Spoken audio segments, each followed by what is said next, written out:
तो दोस्तों आज का मेरा एक सवाल है।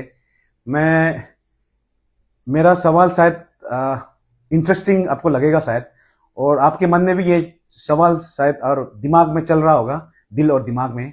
मेरा भी मन में ये चीज बस आज ही मैं सो के उठा था, तो सुबह उठा तो मुझे ये ख्याल आया, तो इसलिए मैं सोचा कि इस टॉपिक में आपके सामने मैं भी डिस्कशन करना चाहता हूँ, जो कि एसटी बचाओ आंदोलन को लेके, ऑफस्प्रिंग और इनर लाइन परमिट को लेके जो उनका जो लड़ाई है, जो फाइट है, वो चल रहा है।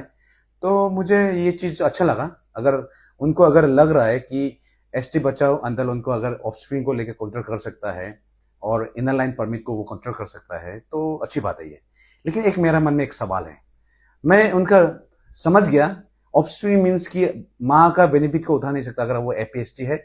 अगर फादर अगर नॉन एपीएसटी है, तो नॉन ट्राइबल होगा, तो वो माँ का सरनेम को बेनिफिट नहीं उठा सकता है। लेकिन पिताजी अगर ट्राइबल है या एपीएसटी है, लेकिन माँ अगर नॉन ट्राइबल है, तो पिताजी का सरनेम का वो बेनिफिट उठा सकता है। और इनर लाइन परमिट जो हर किसी का, मैंने तो पहले भी बताया था, जो आउटसाइडर ऑफ द स्टेट है उनको आईएलपी का जरूरी है। जो परमानेंटली जो रिसाइड है, जो परमानेंटली रिसाइडिंग, जो एक ही प्लेस में बहुत सीन्स फ्रॉम द दिक्कत से अगर है, तो उनके लिए इनर लाइन परमिट जरूरी नहीं है। लेकिन बहुत सारा कमेंट और बहुत सारा वीडियोस में मैंने देखा उनका, जो एसटी बचाओ आंदोलन का बहुत सारा मेंबर्स ने एक यही डिस्कशन दिया, और इसी चीज में वो उसने फोकस किया कि एसटी पीआरसी अगर नहीं होगा तो उनको इनर लाइन परमिट जरूरी होगा। और बहुत जार से चेकिंग वकिंग भी बहुत चलता है। तो ये दो टॉपिक में मैं बात करना चाहता हूँ आज। तो मेरा ये पहला क्वेश्चन है, शायद आप लोग के मन में है ना नहीं है मालूम नहीं, लेकिन मेरा मन में आ गया। तो मैं ये पूछना चाहता हूँ, स्पेशली एसटी बचाओ आंदोलन का जितना भी मेंबर्स लोग को, जो चेयरमैन है या प्रेसिडेंट है या वाइस प्रेसिडेंट, सबको अब कॉन्स्टिट्यूशन तो बना होगा, शायद बाय लॉ तो होता होगा, rules and regulations, aim and objection क्या होता होगा, किस चीज में लगना है, क्या क्या किस वे में आपको लेके चलना है। शायद आपका कॉन्स्टिट्यूशन बाय लॉ बनाया होगा। अगर नहीं भी बनाया है तो फिर भी कुछ नहीं, बड़ी बात नहीं है, मैं फिर भी कुछ एक डिस्कशन करना चाहता हूँ। अभी हर किसी का मुख में और कमेंट में मैं ये की देखता हूँ, नहीं है एसटी नहीं है तो आप इनर लाइन परमिट बनाना पड़ेगा, और पीआरसी अगर नहीं है और एसटी नहीं है तो इनर लाइन परमिट बनाना पड़ेगा। ये हर किसी का जुबान पे है, हर किसी का मुंह में है, और हर कमेंट में मैं ये देखता हूँ। और जो एसटी बचाओ जो आंदोलन है उनका जो स्पीच वगैरह जो मीडिया में जो ब्रीफ करता है, उनमें भी ये चीज मैं देखा हूँ कि एसटी और पीआरसी नहीं होगा तो आपको आईएलपी इशू 100% आपको लेना ही पड़ेगा। तो मेरा ये क्वेश्चन है, जिनका ध्यान से सुनना ये बात, जो आपको अगर अच्छा लगा तो कमेंट करना और शेयर करना, मैं गलत हूं या सही हूं, ध्यान से सुनना।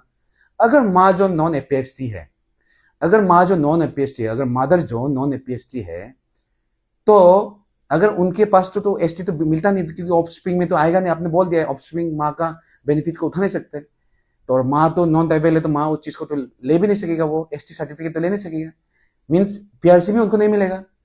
अगर पिताजी एसटी है, नॉन एपीएसटी से शादी कर लिया, नॉन ट्राइबल से, जो नॉन ट्राइबल माँ होगा, तो बेटा तो जो जो चाइल्ड है वो तो बेनिफिट उठा लेगा, लेकिन माँ को एसटी पीआरसी नहीं मिलेगा। ये बात तो सही है, ये बात तो सही है कि माँ को एसटी पीआरसी नहीं मिलेगा। जब माँ को एसटी पीआरसी नहीं मिलेगा, तो मेरा ख्याल से उनको भी इनर लाइन परमिट बनाना पड़ेगा। आप लोगों का क्या कहना है?